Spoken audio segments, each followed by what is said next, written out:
Olá, queridos alunos e alunas do curso Seguindo Jesus. Essa é a 18ª aula, já no terceiro semestre desse curso, aonde a nossa maior intenção é que nós sejamos discípulos de verdade, não apenas pessoas que ouviram falar de Jesus, já leram e têm informações sobre ele, mas não se parecem nada com ele. O maior problema do cristianismo é que os cristãos se parecem muito pouco com Jesus e isso precisa acabar na tua vida e na minha vida também. A gente já viu o Evangelho de João, a gente já viu o começo do ministério de Jesus nos três evangelhos sinóticos, a gente já viu também o Sermão do Monte de maneira profunda, versículo a versículo, e a intenção não era que você visse e ficasse com essa informação para depois esquecer. A intenção é que você pratique tudo isso. Tá certo que a gente está vivendo no meio de uma pandemia, mas nada mudou em relação a Jesus. Jesus continua esperando que você leve a sério as suas palavras e coloque em prática, mesmo nessas circunstâncias. Outra coisa importante se lembrar é que você continua precisando de Jesus. Você deve se lembrar de João 15, que a gente estudou lá no primeiro semestre, quando Jesus disse: sem mim nada podeis fazer. Se você for um ramo que não estiver conectado com Jesus, não adianta, você não vai conseguir produzir fruto, você vai secar e depois de seco, lançado fora. Eu não quero isso para você nem para mim. Por muitas vezes eu tenho visto a minha vida murchar quando eu me desconecto de Jesus, da sua pessoa e das suas palavras. Eu não quero que aconteça isso com você, por isso estou dando essa introdução, te incentivando a manter-se firme, não apenas se ater, a ficar ouvindo essa aula no final de semana, ou só assistindo sem fazer as devocionais, sem fazer os exercícios espirituais. A aula de hoje é Nada Ficará Escondido. Foi baseada em alguns textos que repetem o mesmo ensinamento de Jesus em Lucas 8, Lucas 11 e também Marcos capítulo 4. Quando Jesus também repete um outro ensino que tem lá em Mateus a respeito da luz que tem que ser colocada no lugar apropriado para iluminar o máximo possível. Hoje nós vamos abordar isso de uma maneira um pouco diferente e eu acredito que é a maneira original que Jesus quis dar a estas expressões nesses evangelhos de hoje, de Lucas e de Marcos. Vamos lá. Diante de Jesus, nada vai ficar escondido. Tudo é trazido à luz. Nós já falamos que Jesus é a luz do mundo. As suas palavras iluminam porque são as palavras do próprio Deus. E tudo que você coloca diante da luz é iluminado por ela. Não tem como ser diferente. Tanto o exterior como o interior são iluminados pela luz de Jesus. Você pode perceber que a luz ela ilumina as coisas que estão aí à vista, mas ela não consegue iluminar o interior dos objetos. Né? Para a gente ver o interior do corpo humano, por exemplo, a gente precisa passar no raio-x, fazer uns exames, talvez até mais elaborados, como uma ultrassonografia computadorizada. Hoje se consegue ver até em cores um feto dentro da barriga. Isso é muito interessante. Jesus nos vê e vai revelar da mesma forma, tanto o que está por fora, a nossa sujeira ou a nossa limpeza exterior, quanto por dentro, a nossa sujeira ou a nossa pureza interior. Tudo será plenamente iluminado por Jesus. E essa é a grande ideia da aula. Nós devemos usar o ensino de Jesus como uma lâmpada para nos iluminar completamente. Não faz sentido, como ele mesmo disse, a gente pegar essa lâmpada e colocar debaixo de um balde ou debaixo de uma cama. Né? Não faz sentido a gente diminuir o poder de iluminação de uma lâmpada, a não ser que a gente queira esconder alguma coisa. Eu não sei vocês, eu não gosto de abrir muito a minha vida pessoal, mas às vezes lá em casa tá bagunçado. E quando está bagunçado ou não está bonito como eu gostaria que tivesse o muro da minha casa, o meu jardim, a minha horta, o galinheiro, bom, as áreas lá, eu não faço muita questão de levar visita. Por que não? Porque se eu levar, será exposta uma intimidade da qual eu não tenho orgulho, não estou satisfeito. E não é bem assim que a gente faz. A luz de Jesus muitas vezes demonstra ou revela para nós, para Deus e às vezes para os outros, algumas realidades da qual a gente não tem orgulho, na verdade a gente tem vergonha. E a nossa tendência natural é esconder essas coisas. A gente age de uma maneira insensata, pega uma lâmpada que poderia nos ajudar a enxergar melhor e esconde, porque ela está iluminando demais. Muita gente faz isso, usa o ensino de Jesus de maneira limitada, sem aprofundar a própria visão do seu exterior ou do seu interior. Você deve acender a Jesus em toda a sua vida. Isso significa em todos os cômodos da sua vida. Você deve acender a luz de Jesus para explorar os seus sentimentos. Por que você está se sentindo triste? Por que você está se sentindo alegre? Por que você está se sentindo ansioso? E deixar Jesus avaliar, através da sua palavra, essa sua ansiedade. Eu já disse em aula anterior que não basta você ler a Bíblia, você precisa deixar a Bíblia ler você. Aliás, esse exercício é muito mais difícil e profundo. Deixar a Bíblia ler os seus sentimentos, a Bíblia ler as suas expectativas ou os seus medos. Como é que você está em relação aos dias maus que nós estamos vivendo? Você está cheio de expectativas? Será que essas expectativas são realistas, são corretas? O que Jesus acha dessas expectativas? E os seus medos? Esses medos revelam pânico, revelam falta de fé, revelam alguma crise existencial dentro do teu coração, revelam que você estava colocando a segurança em alguma coisa que agora não está mais garantida. E o que Jesus acha desse medo? Ele assina embaixo e diz, não, tem que temer isso mesmo? Ou ele vai chamar a tua atenção por conta desse medo? Deixa Jesus ler os seus sonhos. Deixa Jesus aprovar ou desaprovar, ou mesmo criticar e corrigir o seu casamento, a maneira como você se porta como marido, como esposa, como pai, como filho, como irmão. É muito fácil para a gente assumir ou achar que nós estamos certos o tempo todo. Se nós temos um conflito com o marido ou com a esposa, é ele que está errado. Se temos um conflito, um relacionamento com o irmão, com a irmã, é ela que está errada. A gente tem essa tendência de sempre achar que o outro está errado. E que se nós estamos chateados, nós temos as nossas justificativas. E aí a gente vai escolher os textos bíblicos que confirmam isso que a gente está sentindo. E vai evitar os textos bíblicos que mostram que a gente está agindo errado. Bom, para ser cristão de verdade, você precisa deixar a luz de Jesus te iluminar para valer e não de faz de conta, né? Deixa Jesus iluminar também o seu comportamento lá no seu trabalho. Seja como empregado, seja como patrão, como chefe de setor. O que Jesus acha da forma como você está trabalhando? O que Jesus acha da forma como você administra os seus bens, administra a sua casa? O que Jesus tem achado do seu comportamento? Eu sei que hoje a gente tem essa coisa politicamente correta, que a gente tem que aceitar as pessoas do jeito que elas são, mas muitas vezes isso tem servido de desculpa para a gente dizer, você tem que me aceitar do jeito que eu sou. E se o jeito que você é ainda não se adequa ao padrão de Jesus? Se Jesus quiser trabalhar a sua timidez, ou se Jesus quiser trabalhar o seu mau hábito de falar demais, né? Jesus deve ter liberdade para mostrar o que precisa ser corrigido no seu comportamento, e não só isso, também em todos os seus relacionamentos. A verdade é que em algum momento tudo o que você é, por dentro e por fora, vai ser revelado. Vai ser revelado diante de Deus, mas vai ser revelado também diante das pessoas. Não dá para você esconder o que você é de verdade por muito tempo.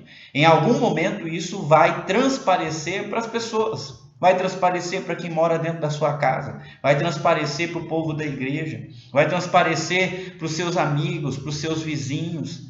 E eles vão acabar vendo aquilo que você tem vergonha de mostrar, porque isso não pode ser escondido. Como o próprio Jesus disse nos textos dessa semana, não há nada oculto que não exista, que não seja para ser revelado. Será revelado, tudo será trazido à luz.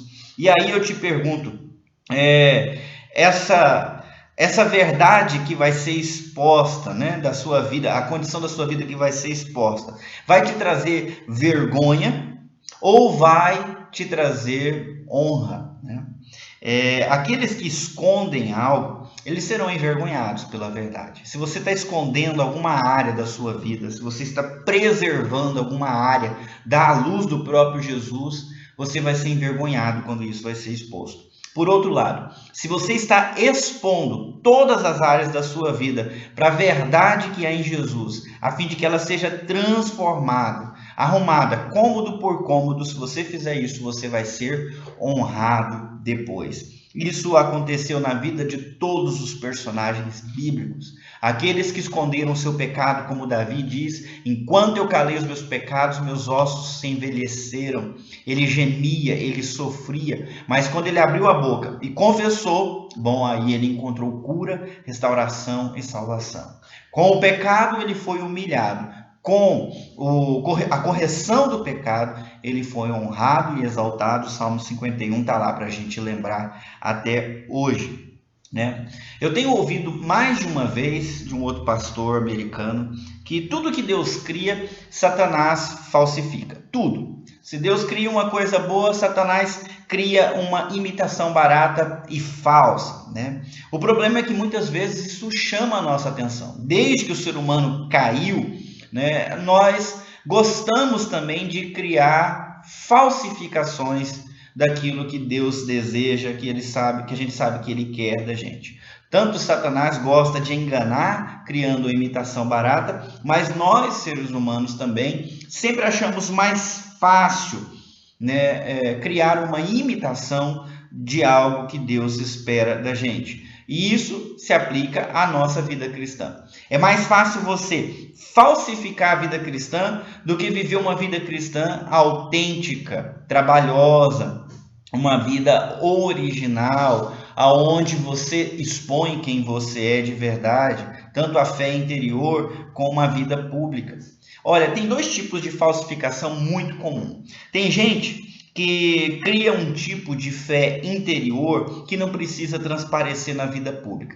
Gente que age assim, espero que não seja o seu caso, vai dizer: Deus sabe o que eu penso, Deus sabe o que eu sinto, a minha vida com Deus é só eu e Ele, ninguém tem nada com isso, não adianta ficar olhando para o meu comportamento. Deus sabe o que eu sinto no meu coração, que é sincero. Então ele transformou a vida cristã num sentimento. Um sentimento que não precisa ser exposto num comportamento. Isso não pode ser assim. A Bíblia fala que aquele que é boa árvore, nós vimos isso no Sermão do Monte, produz bom fruto. Olha, se você tem um sentimento bom, mas os frutos que você produz, no que você fala, no que você faz, no que você pensa são ruins, é porque a árvore é ruim, a natureza é ruim. E esse sentimento é ilusório, ele não chega a ser produtivamente bom. E isso não pode ser assim, isso é uma falsificação da vida cristã. O outro tipo de falsificação é aquela falsificação da fé exterior. A pessoa cria uma casca, ela cria uma aparência super religiosa e espiritual de alguém que ora, de alguém que sabe se portar, que sabe falar, de alguém que age externamente conforme um padrão que a gente acha que é correto, que a pessoa estabeleceu como correto, como demonstrativo de uma espiritualidade genuína. Mas ela usa tudo isso apenas para esconder os seus perigosos defeitos interiores. É uma surpresa que quando você vai conhecer a intimidade da vida de gente assim, relacionamento com a esposa, com o marido, com os filhos, o relacionamento com a sexualidade, com o dinheiro, com a bebida e com outras coisas, é cheio de defeitos perigosos que são cuidadosamente escondidos, uma falsificação da vida cristã. Qual que é a sua tendência? Eu queria que você refletisse sobre isso, porque das duas, ou nós vamos ter a tendência de criar uma fé de sentimento, uma fé interior falsificada, que a gente pensa não precisa ser demonstrado, porque Jesus sabe do meu sentimento, ou então uma fé exterior, baseada apenas no comportamento, enquanto o interior permanece cheio de certas sujeiras que a gente não deixa Jesus tratar. Qual que é a sua tendência? esses dois tipos de falsificação cristã serão claramente expostos, né? A fé que é só sentimento vai ser demonstrado na hora certa. A fé que é só comportamento externo falso será demonstrado na hora certa, para a sua vergonha ou para a sua honra, para a glória de Cristo ou para a vergonha de Cristo, já que você é um seguidor de Jesus, conforme você mesmo confessou, né? O mais triste é que muita gente vai ter uma surpresa ruim. Nos textos que a gente leu nessa semana, Jesus falou de que se os seus olhos forem bons, a sua vida será iluminada. Mas se os seus olhos forem ruins, eles forem trevas, vão ser grandes as trevas na sua vida. Tem muita gente que acha que está iluminado, mas os olhos não são bons. A luz que a pessoa está buscando não é a luz de Jesus, é só a luz que lhe convém. E isso coloca ela em densas trevas, ela mal percebe que ainda está no escuro. Agora, se os olhos forem bons, aí a coisa é diferente. E o que são olhos bons? Os olhos bons são aqueles olhos que têm prazer na lei de Deus, que têm prazer em olhar para Jesus e imitar Jesus. São olhos que se sentem atraídos por essas coisas espirituais verdadeiras, né? Ela quer Jesus e ela busca Jesus. Olha, é fácil você perceber isso. Nessa tempo de crise, a gente tem a tendência de ir enfraquecendo. Mas se você retoma o hábito da leitura da palavra e ler de verdade, ler com o coração, é incrível o gozo que isso promove na vida de um filho de Deus. É como se ele estivesse voltando para a casa do seu pai, da sua mãe, e sentindo todo o prazer de estar de volta em casa, seu lugar. É assim que funciona a palavra de Deus. É assim que funciona a vida de oração de verdade. É possível ter uma vida de oração de mentira, onde você vem, fala algumas coisas e vai embora. Mas tem a vida de oração de verdade, que é como entrar no seu quarto onde você cresceu e o seu pai te recebeu, ou sua mãe te recebeu, e você se sentir acolhido, abraçado, amado. E tudo isso é vida cristã autêntica, sem faz de conta, mas experimentando as palavras. O salmista Davi experimentou isso várias vezes na sua vida, ok? Você deve usar a luz de Jesus para se orientar. Agora, antes de eu terminar, faltou eu colocar mais uma coisinha para vocês. A Bíblia diz que aquele que tem, mais será dado, aquele que não tem, até o que tem será tirado. Você viu isso em dois textos dessa semana, ou verá, né? Bom, o que isso significa? Quando a luz brilha e mostra a verdade, aquele que tem será recompensado. Quando ela mostra a verdade, aquele que não tem, até o que tem, vai perder. Isso é assustador, é assustador. Não dá para você ter uma vitória pública sem uma vitória privada. Não dá para você ter o resultado, a recompensa de uma vida cristã sem ter uma vida cristã. Senão, a única coisa que você vai ter é uma péssima surpresa, olhar para trás e perceber que tudo aquilo que você praticava era, na realidade, muito vazio. Se você tem, você vai ter mais. Se você não tem, até o que você acha que tem não vai valer. De nada ele será tirado. O texto para você memorizar é Lucas 8:17, porque não há nada oculto que não venha a ser revelado e nada escondido que não venha a ser conhecido e trazido à luz. Eu vou falar um pouquinho sobre a tarefa especial. A tarefa especial dessa semana se chama A Luz de Vela. E antes de continuar, por favor, você que não está acostumado com vela, você que veio de uma matiz católica e tem aí uma certa aversão, porque você lembra de gente rezando com vela, eu preciso te dizer, não tem nada a ver com isso, tá bom? É um exercício espiritual para te ajudar a contemplar, a viver o momento e não passar por esse momento somente com a sua razão. Eu quero que você tenha um momento espiritual que envolva a sua visão,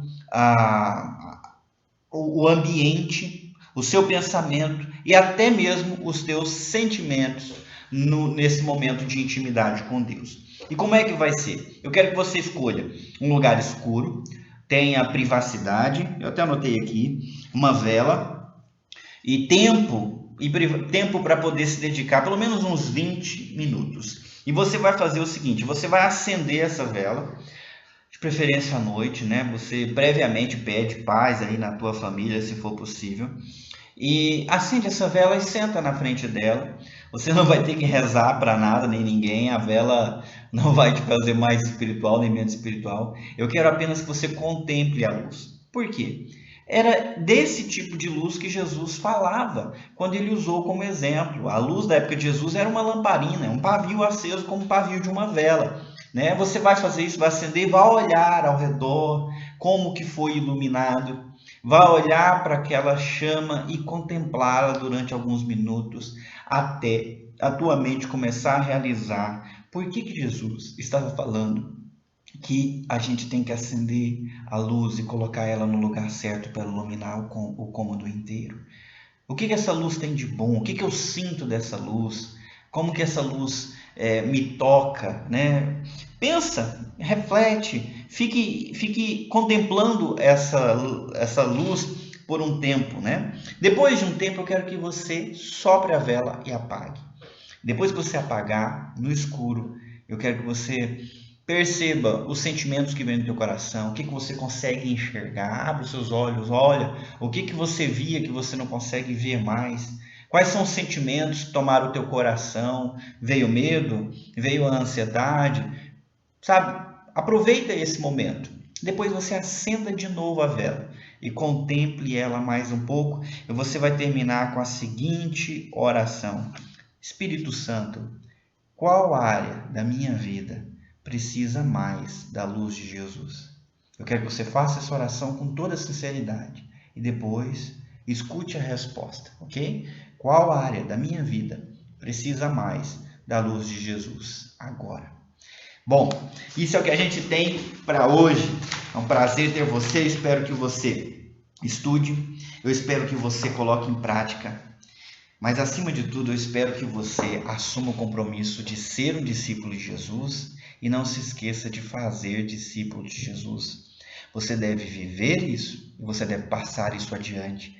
Faça propaganda do nosso curso. Ele está aberto para quem quiser fazer. Você mesmo pode ser a ponte para criar um grupo de comunhão aí, né? Um grupo de discussão, e a gente dá a apostila para a pessoa, para ela começar a estudar lá no primeiro semestre, no primeiro módulo, e acompanhar, e você ajudar outra pessoa a se tornar aquilo que você está se tornando em Jesus. Tá? Compartilha isso com outras pessoas, convida outras pessoas para viver esse tipo de experiência que você está vivendo. Que Deus te abençoe, que Deus te fortaleça, que Deus mantenha o teu coração sedento e faminto por Jesus, a fim de você conseguir encontrar e saciar essa fome e essa sede cada vez mais. A gente se vê